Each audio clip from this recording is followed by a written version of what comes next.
Today I'm going to tell you an interesting story about the life of St. Paul Miki.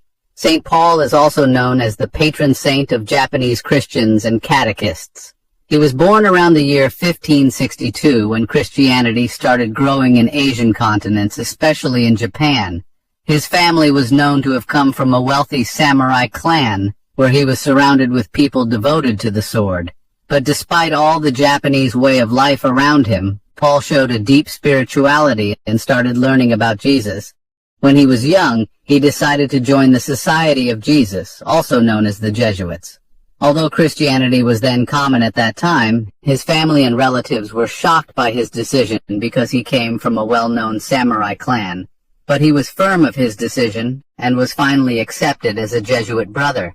His intelligence, humility, and eloquence made him one of the most promising preachers in the region.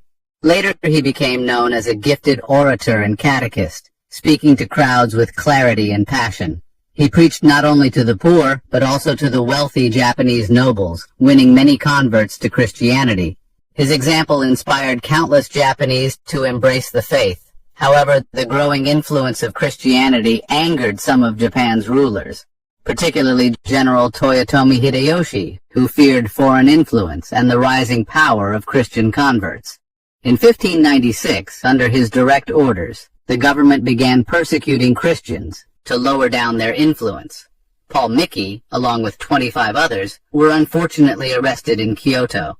Their capture was meant to send a clear message to all Japanese people that anyone who embraced Christianity could face the same fate as them. Then, a public execution was staged to instill fear and discourage further conversions.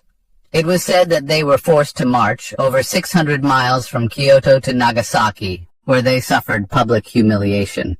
When they finally arrived, they were all crucified, and as Paul hung on the cross, he did not cry out in pain or begged for mercy. Instead, he preached one final sermon, and his last words were, "I am Japanese by birth, but I die as a Christian, and I forgive my persecutors."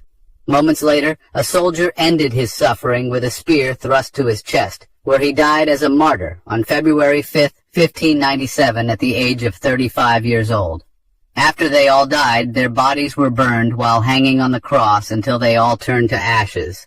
Although there were no known relics of Paul and his companions, the site of their martyrdom became a sacred place of pilgrimage of the Japanese Christians. This place is called the Nishizaka Hill, located in Nagasaki, Japan, where a shrine was created to commemorate the martyrdom of St. Paul Miki and his 25 companions. Today he is venerated as the patron saint of Japanese Christians and catechists, and his feast day is celebrated every 6th of February. If you like stories like this, support us, follow, like, and subscribe.